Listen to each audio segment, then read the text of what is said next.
Boa tarde, pessoal. Nós estamos começando mais uma live aqui na página do Departamento de Atenção Básica. E o tema de hoje tem a ver com o dia de hoje, né? Hoje é dia 14 de novembro, Dia Mundial do Diabetes, e a gente vai conversar um pouquinho a respeito disso, né? Alimentação para as pessoas com diabetes. Temos aqui uma convidada muito importante, parceira de longa data aqui da nossa área, que é a Aparecida. Obrigada por aceitar o convite. Eu que agradeço a oportunidade de estar aqui. E a Aparecida, ela tem bastante experiência na assistência, na ponta, né, atendendo os pacientes. Então, é um momento que a gente vai poder trocar ideias, trocar angústias, e aproveitem para deixar os seus comentários durante a live, que a gente acessa e pode fazer as respostas para vocês, tá? Então, posso te chamar de Cida? Sim, Beck. Então, tá bom. Cida, acho que tem uma primeira pergunta, né? Recentemente a gente esteve numa conversa, inclusive com a presença da Ermelinda lá da Sociedade de Diabetes, ela comentando com a gente, acho que essa é uma visão importante de passar, que é a alimentação da pessoa com diabetes, ela é uma alimentação saudável, né? Não é uma alimentação que tem que ser diferente, que tem que ser restritiva demais. Então, o nosso guia da população alimentar para a população brasileira, ele também ajuda a pessoa com diabetes. Queria que você comentasse um pouquinho sobre isso, o que você acha, concorda? Sim, o caminho adotado hoje é este, e vários estudos sustentam que a gente utilize os mesmos conceitos de alimentação saudável para a população brasileira, que a gente não usa o termo dieta. Agora, existe uma lacuna de conhecimento entre a população por vários motivos, que seria o que é uma alimentação saudável. Então, acho que o guia alimentar, ele nos traz um desafio, como trabalhar esses conceitos, no momento em que a gente tem informações as mais variadas possíveis. Então, acho que a primeira coisa é os profissionais se apropriarem do assunto. O que é alimentação saudável? E aí a gente tem esse instrumento do Ministério. Vamos dizer que a pessoa com diabetes, ela precisa, às vezes, ter um foco em alguma outra área da alimentação. Mas, no panorama geral, é alimentação saudável para todos. Em uma casa, uma família que as pessoas elas têm alguma pessoa com diabetes, aquela pessoa não precisa de uma dieta diferenciada. A nossa questão é que, infelizmente, grande parte da população hoje tem uma alimentação inadequada. Então, quando uma pessoa ela necessita fazer uma alimentação mais saudável, mais organizada, ela sente como se fosse uma restrição. Mas, na verdade, é o que o Ministério da Saúde, a Coordenação de Nutrição, é que todos os consensos recomendam. Para todos nós. Para todos nós. E aí o grande desafio é como nós, como profissional de saúde, apoiar essas pessoas a organizar a alimentação, escolher em casa quem tem mais habilidade para cozinhar, quem é que pode comprar, qual recurso que eu tenho, quais são as melhores escolhas e mais em conta, as mais fáceis de serem preparadas, né? Como eu manter essa alimentação a semana toda, porque às vezes eu faço um dia, 2 dias, às vezes eu não consigo fazer mais. Como levar minha comida de casa para o trabalho, como comer fora de casa.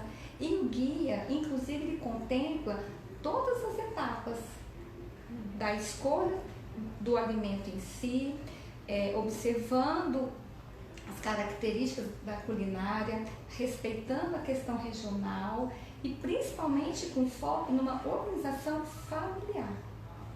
E aí é o nosso desafio, como trabalhar isso na saúde? Então a gente tem que estar interagindo com a escola, com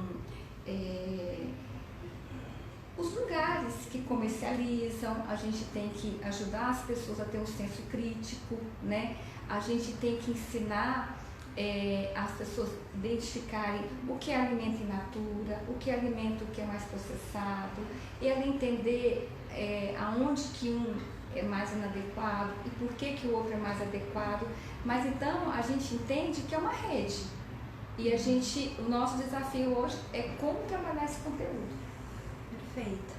Então a gente está falando, de repente, se eu entendi bem, que quando uma pessoa se torna diabético, aquela família pode entender como uma oportunidade até de melhorar a alimentação da casa inteira. Por quê?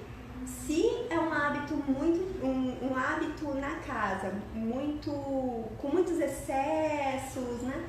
Muito inadequado, e alguém recebeu o diagnóstico, a ideia não é separar a alimentação daquela pessoa, é usar como uma oportunidade para a casa inteira passar a se alimentar melhor, né? Sim. Fazer novos jeitos de comprar, ir para outros lugares, né?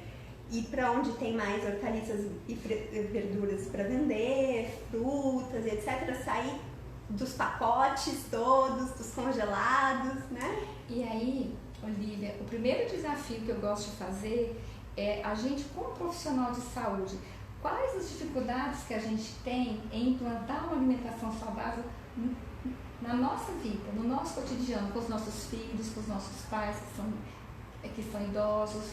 Então, a gente precisa ampliar esse olhar. Eu sempre falo assim, as pessoas sabem que tem que fazer exercício todo dia, ao menos meia hora. E quem faz? Né? Muitas pessoas têm dificuldade. Então, eu gosto muito de dizer que existe uma alimentação que é ótima e que é excelente. E tem uma alimentação que é boa, que é sustentável. Eu consigo manter, ela não é excelente, mas a cada alcance de uma melhora, isso vai resultar em qualidade de vida, em mudança metabólica em relação à pressão arterial, em relação ao colesterol, em relação à glicemia, uma pequena redução do peso corporal. E aí, quando a gente fala em alimentação saudável para todos, a gente pensa, então isso é simples. Sim, é uma coisa simples. Quando a gente olha o guia, a gente pensa, isso era o que nossos pais faziam, mas por que hoje a gente não consegue fazer? Então, nós profissionais de saúde, a gente tem que tomar cuidado também para não pulverizar essa informação. Basta comer saudável. Sim, o que é comer saudável? O que isso significa na minha rotina? Quais as mudanças que eu vou ter que fazer? E isso pode ser trabalhado em grupos, mas em algum momento eu preciso ajudar a pessoa a identificar qual é a dificuldade que ela tem. Se não é tão difícil, por que eu não consigo fazer? Porque senão a gente vai cair numa orientação muito simplista. Então, existe um momento de você falar de uma questão mais geral, de organização e planejamento da sua alimentação, mas existem questões que são individuais em relação ao diabetes que eu preciso considerar, porque senão também a gente vai perder a oportunidade quando eu estou diante de uma pessoa com diabetes, e que é uma doença crônica, que não tem cura, que tem muitos desafios. Então, esse é o recado que eu dou. A gente parte por uma questão geral, mas a gente precisa também, em algum momento, identificar qual a dificuldade daquele indivíduo. Meninas, tem um questionamento aqui do Diego Santana. Ele está pedindo para vocês deixarem mais claro quais seriam as bebidas e frutas que o paciente diabético teria que evitar. Acho que deve evitar, né? Sim, eu vou começar com as frutas. Ok. As frutas, elas contêm carboidrato. Existe um carboidrato que o sabor é doce e um carboidrato que o sabor não é doce. Então, a fruta tem carboidrato, sabor doce, e esse sabor doce as pessoas já identificam como um alimento que pode aumentar a sua glicemia. Isso é correto. Mas nenhuma fruta é proibida. A questão é a quantidade. Então, é uma porção. O que é uma porção? É uma banana média, uma laranja, uma tangerina, uma manga pequena, não é uma manga grande. A manga grande a gente compartilha com outras pessoas. É uma rodela de abacaxi, é uma fatia de melancia. Mas não comer isso tudo de uma vez. Então, ele pode usar um tipo de fruta no café, ele pode usar um tipo de fruta à tarde, ele pode usar um tipo de fruta na hora de uma sobremesa. Agora, em relação ao suco, o que acontece quando a gente toma suco? A gente espreme uma fruta e joga o que fora? O bagaço. A fibra. a fibra. Eu gosto de falar bagaço porque é uma palavra que as pessoas conhecem. E o que é a fibra? O que é o bagaço? É a parede da planta. E essa parede da planta, ela não é absorvida. Ela entra, atravessa todo o aparelho digestivo e sai nas fezes. Esse papel da fibra é muito relevante no controle da saciedade, da obesidade, da glicemia, do perfil lipídico, que aumenta o colesterol. Então, a primeira questão é melhor fruta do que suco. Se eu usar suco, usar um copo de 200 ml, uma quantidade pequena, e não precisa suco todo dia. A não ser as pessoas que gostam de fazer um suco mais azedo, tipo um limão com couve, um suco de vegetais, que são sucos que não concentram grande quantidade de carboidrato. Mas eu gostei muito dessa pergunta, eu até agradeço, porque inclusive a gente tem pacientes que espremem várias frutas, e assim, às vezes essa fruta tem mais carboidrato do que 1 ou 2 pães. Então, realmente eu tenho que controlar essa quantidade, porque fruta tem carboidrato.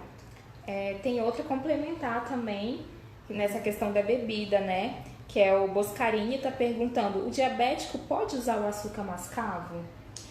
Bom, a primeira questão é que o açúcar, ele não é uma coisa excluída, ele tem que ser evitado, ele tem que ser restrito. O ideal é que nós não usássemos açúcar. Mesmo as pessoas que não têm diabetes, elas não precisam de açúcar. Então, o que a gente acha? Onde ele usa esse açúcar? Se for uma pequena quantidade no seu cafezinho, 1 ou 2 vezes ao dia, isso não terá talvez um grande impacto.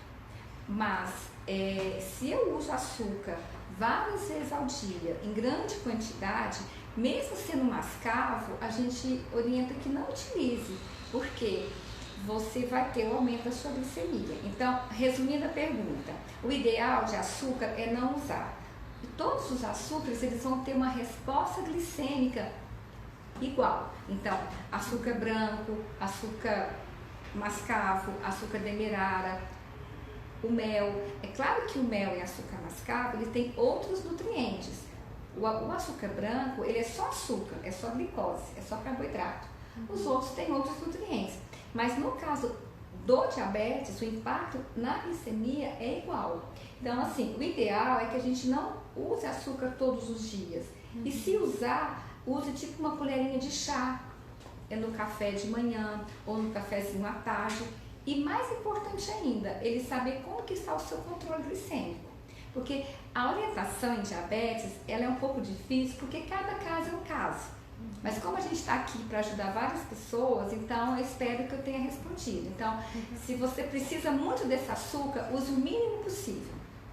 Acho que tem uma discussão, a gente usa essa palavra, que eu não sei nem se existe, que é assim, a pessoa, todos nós que gostam muito de doce ou gostam de coisas muito adoçadas, tem que primeiro pensar em desadoçar o paladar, né? Tipo, o paladar fica menos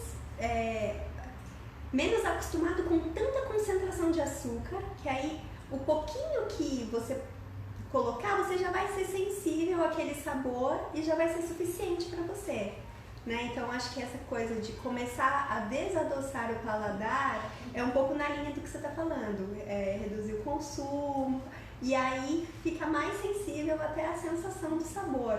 Olivia, a gente tem várias pessoas que a gente atende, que a gente faz assim, como se fosse uma competição. A gente põe desafios. Então, assim, eu ponho um desafio. Vamos tomar café sem nada? Só um café sem açúcar, ou um café com leite sem açúcar? Ah, mas eu não vou gostar. Então, experimente 1 semana. Aí depois ele volta e fala, doutor, no primeiro dia eu odiei, mas depois eu comecei a gostar. A mesma coisa o chá. Comece a tomar um chá sem nada, você vai sentir o gosto da planta. Então, é isso que você falou. A gente está tão acostumado que desde pequeno se coloca açúcar em bebida, que a gente acha que é normal, mas não é normal. O normal é não precisar adoçar. A gente pode fazer um novo normal. Exatamente, um novo normal. Sobre o normal, tem gente perguntando, e qual adoçante seria o melhor? Isso após a sua explicação sobre o açúcar. Nossa, essa pergunta é a pergunta que eu menos gosto de responder, porque não é uma pergunta complexa. A primeira questão, a gente tem um órgão regulador que é a Anvisa. Então, digamos que se existem adoçantes à venda, estão todos aprovados, né? Então, não poderia dizer que Nenhum adoçante é proibido. Nesse contexto de uma orientação geral, a gente diria usar o mínimo necessário, porque é uma substância química, né? Existem os que são os naturais e os artificiais, mas mesmo assim é uma substância química. A segunda questão, existe uma quantidade diária recomendada e pessoas que usam muitas bebidas com adoçante, que usam muitos produtos ou diet, light e zero. Tem muitos produtos que a gente compra sem menor interesse de que seja um alimento com menos calorias ou sem açúcar, e ele tem adoçante sem a gente saber. Medicamentos hoje têm adoçantes. Muitos medicamentos. Então, assim, houve uma banalização do uso do adoçante. Então, reduzir o uso, usar apenas se necessário. Em relação aos tipos, digamos, faça um rodízio, né? Eu sempre que alguém me pergunta, eu gosto de colocar, excesso de açúcar também faz muito mal. Então, se você precisa desse sabor doce, que a Olivia falou agora mesmo, então, comece a diminuir. Mas o que eu oriento é que você não substitua aquele excesso de sabor doce para alcançar o mesmo sabor doce em adoçantes. Porque às vezes você vai precisar cada vez de mais adoçante para ter aquele mesmo sabor adocicado. E tentando responder sua pergunta, eu vou dizer o seguinte: o INCA, ele recomenda que se evite mais a sacarina e o aspartame, né? Inclusive a sacarina em alguns países ela não é vendida. Então, a minha recomendação seria, faça rodízio, escolha alguns outros adoçantes que não seja a sacarina e o aspartame, mas se você estiver em algum lugar e precisa adoçar e tiver a sacarina ou aspartame, não vai ser aquela gotinha que vai te remeter ao medo de você ter câncer. A gente sabe que o câncer, que é o grande medo das pessoas em relação ao adoçante, é em relação a câncer. Que a gente sabe que o câncer está relacionado a muitos fatores e que não vai ser uma quantidade que você use com moderação, né, num contexto de alimentação saudável, que você vai ter um câncer por causa desse adoçante. É uma coisa que eu não posso dizer. Então, a pessoa com diabetes, ela já passa um estresse muito grande, porque tem muito mito. Ela abre uma revista, existe uma receita de dieta para diabetes. Ela abre uma página na internet, também tem. E aí vem a história do câncer e dos adoçantes. Isso gera uma pressão muito grande, as pessoas não sabem o que fazer. Então, eu espero poder ajudar vocês de alguma forma. Então, use com moderação, faça rodízio, né? Evite a sacarina e o aspartame. Evite a sacarina, porque está na página do INCA, né? E você, se você quiser ler um pouco mais, entre no site da Sociedade Brasileira de Diabetes, da ABESO, da SBEM, e também agora a gente tem essa questão do INCA. O Conselho Federal de Nutrição, ele também tem um posicionamento, né? Então, se for profissional da área de nutrição, também entrar na página do CFN e dar uma olhada, às vezes, nos posicionamentos, porque eles vão nos ajudar. Mas só para finalizar, eu acho que isso é uma orientação que eu dou no geral. Mas quando eu estou com o indivíduo, eu vou poder orientar ele de uma forma mais específica. Eu vou entender os medos que ele tem e aí a gente faz uma orientação específica. Né? Então, a gente nunca perder esse contato individual. Sim. Acho que a gente estava falando um pouco disso agora há pouco, né, Cida? Assim, além da questão disso tudo que a gente está falando, né, de quais os componentes da alimentação a gente deve priorizar, tomar cuidado e tal, como o profissional pode ajudar uma pessoa que tem diabetes, que é a grande motivação até dessa nossa conversa. Então, você citou bastante o apoio da família, né? E aí eu queria que você falasse um pouco como você lida, que eu acho que cada profissional já teve pelo menos acompanhamento com um caso assim, quando o paciente não está respondendo ao tratamento, ele está desmotivado ou a família não apoia. Eu queria que você falasse um pouquinho da abordagem com essas pessoas. Entendeu a pergunta? Entendi. Tá. Realmente, qualquer doença crônica, ela precisa de uma base de apoio, porque é uma doença para o resto da vida. Você não tem férias, você não tem feriado, são todos os dias tomar as medicações, não faltar as consultas, fazer seu autocuidado, que envolve alimentação, um pouco mais de atividade, eu não vou dizer nem exercício físico, exige o controle do tabagismo, do álcool. Então, são N fatores que a gente tem que estar atentando. Então, quando a gente atende uma pessoa que não tem essa rede de apoio, a primeira questão que a gente coloca é: será que ele tem um acompanhante? Muitos idosos, inclusive, e até adolescentes com DNI, vão às consultas sozinhos. E aí você vê que ele tem uma vida que não está organizada para desenvolver o autocuidado, ou por falta de habilidade, né? Ou por falta mesmo de apoio básico, né? De ter o alimento na hora certa, de poder ir à rua fazer uma caminhada, ou ir no ponto de encontro, que são esses exercícios que você pode fazer na rua. Algumas crianças não têm oportunidade de sair, de brincar, não têm acesso à atividade física. Às vezes o adulto está no ambiente de trabalho onde ele não tem um tempo para parar, para fazer uma refeição mais saudável, mais adequada. Então, a gente precisa conhecer qual é o ambiente que essa pessoa vive.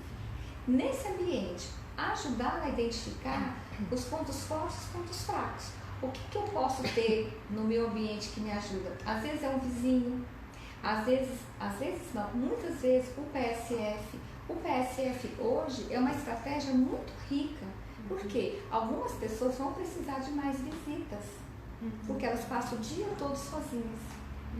Né? Então, você passar, você orientar e de repente você chamar o responsável, ninguém na família que pode assumir um compromisso de ir até a unidade do saúde da família.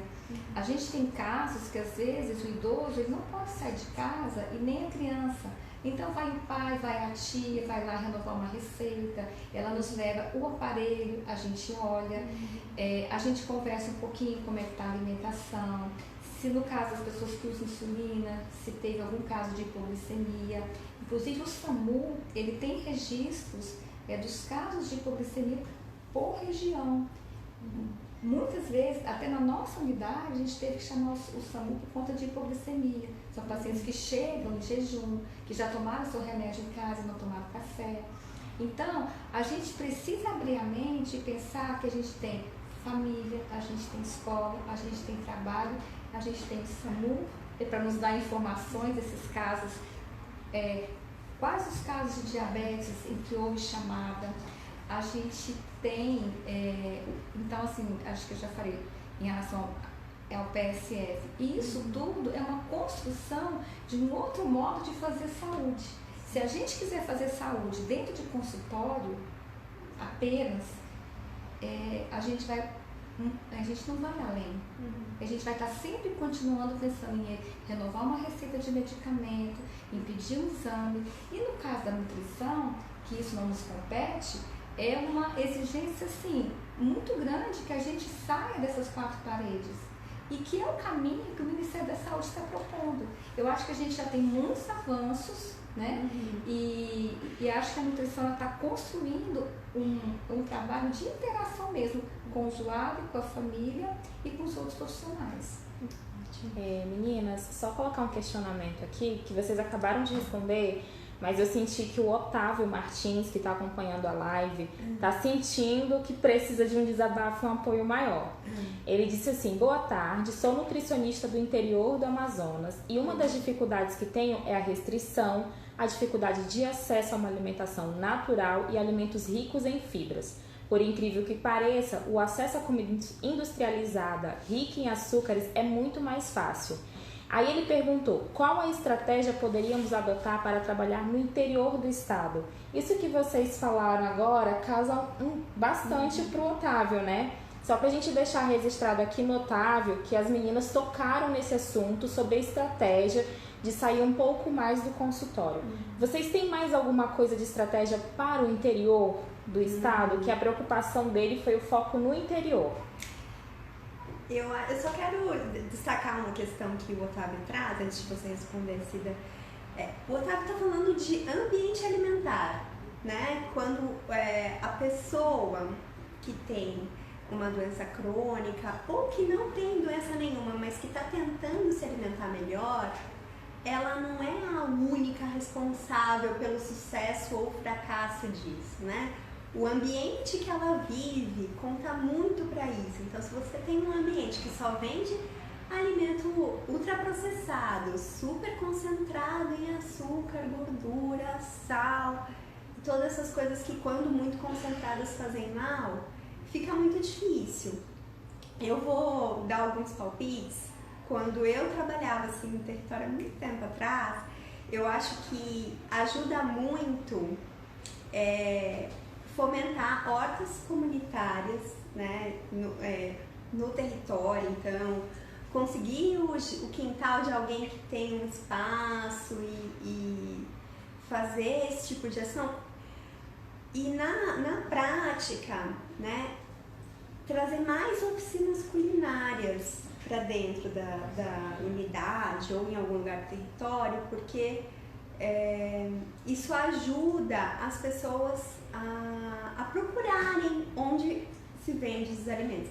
Eu imagino que nesse lugar aí, no interior do Amazonas, tenha menor disponibilidade, mas pode ter algum lugarzinho mais escondido, e aí a gente traz à tona quando a gente vamos fazer uma oficina de sucos verdes ou qualquer coisa assim. Então temos que procurar onde estão esses alimentos e não achando, vamos, né, pegar as nossas sementinhas. E Olívia, é Otávio o nome do nosso ouvinte? Olha, Otávio, eu acho que eu poderia dizer que, em geral, as pessoas hoje elas buscam muito o consumo excessivo de carboidratos.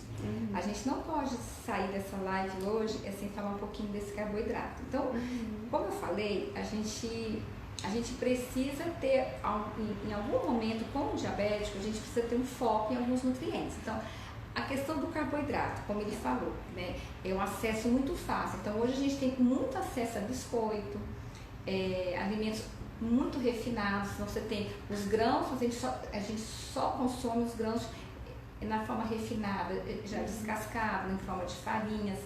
Então, a primeira questão, acho que ele tem que identificar alimentos regionais. Quais alimentos regionais que ele tem? A segunda questão, ele pode também ter o apoio de instituições que ajudam a melhorar as habilidades culinárias. Então, vou dar um exemplo. Aqui em Brasília tem a época do piqui. Então, agora está tendo um festival de culinária com piqui. Então, aqui já tem gente dizendo que ama piqui. Então, a gente sair um pouco, né, e ver essa rede de apoio, que realmente, como você falou, Olívia, sozinhos a gente não consegue, que são muito determinantes. Então, Otávio, acho importante que você conheça os hábitos, que você observe os alimentos regionais, que você encontre apoio para trabalhar oficinas culinárias, receitas. Na unidade de saúde, a gente não tem condições, às vezes, de desenvolver as atividades culinárias, mas hoje a gente tem internet. Então, eu passo a metade da consulta com eles, eu já seleciono alguns alimentos que são de consumo daquela família, que eles conhecem, mas que resgatam alimentos mais tradicionais, mais ricos em fibras, com mais equilíbrio entre carboidrato e proteína, e já deixo as fotos. Então eu vou passando as fotos para ele. Você sabe fazer isso? Olha só, então como é que faz? Você tem esse ingrediente, o que eu posso substituir? Porque eu não tenho condições, e hoje a gente nem precisa mais ficar imprimindo receitas, a gente tem que sair um pouco do papel, o papel se perde. Então, a sugestão que eu tenho faça uma lista de receitas com fotos, de preparações que as pessoas de repente gostem e têm acesso. E você vai apresentando isso, vai passando, usando o visor do seu computador. E eles vão vendo. Alguns falam assim, nossa, agora me deu até vontade de fazer, eu vou tentar. Então a gente precisa despertar essa vontade de buscar esses alimentos regionais. E eu queria, Olívia, em algum momento falar um pouquinho do carboidrato. Pode falar agora. Então, gente, hoje existe essa tendência da gente ter que restringir o nosso carboidrato. Então, eu acho importante a gente entender que a gente come comida. Então, a gente come comida e essa comida, ela tem vários alimentos. Esses alimentos, durante o processo de digestão, a gente vai ter, então, o nutriente que é o carboidrato. E o carboidrato, ele é a parte do alimento que vai gerar o aumento da glicemia após o seu consumo. Então, em 15 minutos, quando eu começo a comer um alimento fonte de carboidrato, a minha glicemia já começa a subir e termina em torno de 2 horas. Bom, aí as pessoas perguntam, eu preciso parar de comer carboidrato? Não. Por quê? Porque o carboidrato, em geral, está nas plantas. As plantas têm fibras, têm água, têm vitaminas, minerais. São substâncias que nos protegem e que nos dão energia. Mas eu preciso, sim, controlar. Então, o nutricionista, ele precisa mostrar para as pessoas onde estão esses carboidratos. É para que ele use, ele pode usar em várias refeições, mas que ele não use grandes volumes. Ele precisa ter foco nisso. E quando eu diminuo, por exemplo, no café da manhã, como é que eu vou diminuir o tamanho da minha tapioca, o tamanho do meu cuscuz, como é que eu vou diminuir os pães que eu como, se eu vou sentir fome depois? O que eu posso colocar ali que não é rico em carboidrato e que ajuda a organizar uma refeição saudável? Posso colocar um ovo, eu posso colocar um queijo, posso fazer uma farofinha de ovo, porque o ovo não tem o carboidrato e a farinha tem. Mas aí eu estou equilibrando. Então as pessoas precisam aprender a fazer essas combinações. Um alimento fonte de carboidrato com um alimento fonte de uma gordura boa, de uma proteína que não seja rica em gordura ruim. No almoço, voltar a dar destaque ao arroz com feijão, porque ele dá saciedade. Arroz com feijão não é só carboidrato. Arroz com feijão também é proteína de bom valor biológico, também tem fibra. As pessoas terem mais prazer em comer verdura. As pessoas comem verdura como se fosse remédio. E acho que o desafio da gente é ajudar as pessoas a gostar de comer verdura. Algumas gostam mais de salada, outras gostam mais de cozido. Então, assim, estimular. E elas entenderem que tem que comer mesmo. Eu sempre brinco, refeição não é uma êxtase em todo momento que eu como. Tem coisas que eu faço porque eu preciso, que é o desenvolvimento da disciplina, né? Eu já falei sobre as frutas, que é um carboidrato de sabor adocicado, então elas podem ser usadas como sobremesa ou como lanche. Incluir aí algum laticínio, um leite, um iogurte caseiro, uma coalhada que você faz em casa. E jantar comida, pra gente terminar. Eu sei que o tempo tá terminando, mas assim, jantar comida, gente. Eu sempre brinco assim, que as padarias deviam fechar às 3 horas da tarde. Porque não é possível a gente continuar comendo pão no café, biscoito no lanche, biscoito à tarde, chegar em casa e comer pão. É muito pobre em questão nutricional. Mas como é que eu vou comer comida, Olivia, se eu trabalhei o dia inteiro? Então, assim, eu posso fazer uma macarronada com legumes, com carninha, com uma sardinha, posso colocar uma salada bem grande. Eu não posso comer, é só macarronada. Eu posso fazer um omelete, uma verdura. Posso fazer um mexido com tudo que sobrou, com feijão, com a verdurinha. Posso fazer uma sopa. Então, eu preciso entender que eu preciso de comida mais vezes do que pão e biscoito. Se as pessoas entenderem isso, elas vão ter uma alimentação cada vez melhor, mais equilibrada. Não é mais cara, ela não é mais cara.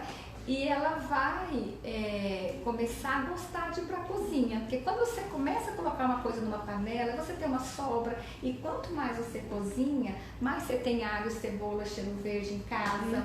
Mais você tem uma sobra de um frango, de uma carne moída. Você tem uma sobra de um arroz, você tem um feijão congelado. Agora, se você quase não cozinha, fica difícil. Porque você sempre tem que começar do zero. Então, comece a cozinhar. Comece a cozinhar que você vai ver que as coisas vão melhorando. Tem todos os potinhos na geladeira, que vai ter sempre comida à noite quando chega em casa. E entender, então, que o nosso desafio é muito mais ajudar as pessoas a organizarem, né, essa alimentação do que fazer restrição. Então, vocês viram que não há muito segredo, mas a questão é que hoje a nossa vida está muito desorganizada. As pessoas estão cansadas e estão desmotivadas. E com muita interferência da indústria alimentícia que nos propõe um alimento rápido e prático, mas que nem sempre é o melhor. A nossa live está chegando ao fim, mas antes de cortar vocês, eu preciso dizer que algumas pessoas estão parabenizando, dizendo que a abordagem de vocês é humanizada. Muita gente dando parabéns, são ótimos profissionais, estou amando o conteúdo. Quero informar para essas pessoas que o que não foi respondido na live, nós iremos responder aos comentários. Nós vamos disponibilizar para facilitar o link do nosso guia alimentar e o link do guia de alimentos regionais, que é para o pessoal gravar tudo que vocês falaram, tá? Coloca também o link a gente tem as diretrizes, sim, né, da Sociedade Brasileira de Diabetes, que tem um capítulo que fala sobre alimentação de diabetes, a abordagem do diabético tipo 1 e tipo 2, que a gente não teve tempo de falar. Inclusive, Olivia, a gente podia um dia falar só sobre diabetes tipo 1. Podemos? Quem gostou do tema, dá um amei aí, coloca que vocês querem outra live com Olivia e Cida, que a gente vai organizar para vocês, tá? E tem uma outra coisa, assim como vocês falaram das receitinhas, algumas pessoas deram exemplos de como funciona no município delas. Então, peçam para essas pessoas compartilharem com a gente, contar como é que está sendo essa experiência, que depois a gente pode divulgar aqui na rede e compartilhar com outros profissionais que têm a mesma dúvida. Super importante.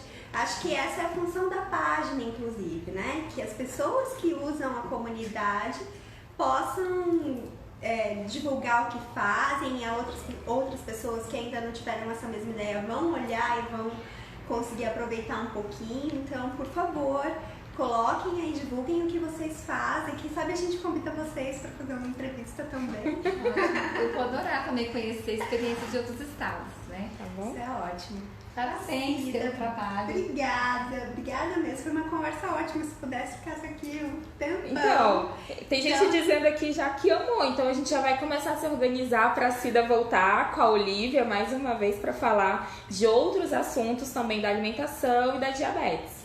Tá ótimo. Gente, obrigada pela atenção. Espero que para vocês tenha sido bem legal também, como foi pra gente. E fiquem atentos aí no ao redor de vocês, família e amigos.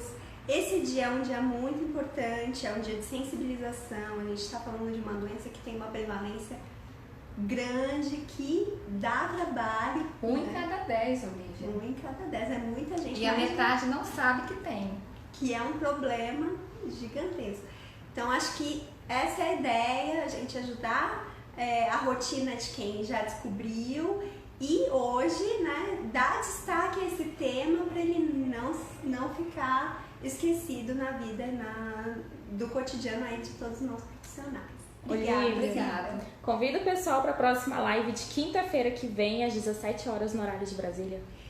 Gente, na semana que vem volta a ser às quintas-feiras, porque normalmente É porque quando tem feriado a gente tem que mexer na data. Hoje foi na quarta, mas na próxima semana já volta para quinta-feira, às 17 horas, com algum tema que faz super sentido no cotidiano das unidades básicas e das equipes aí de saúde da família, NASFs e todo mundo que acompanha a comunidade. Obrigada, um beijo, até a próxima. Até a próxima.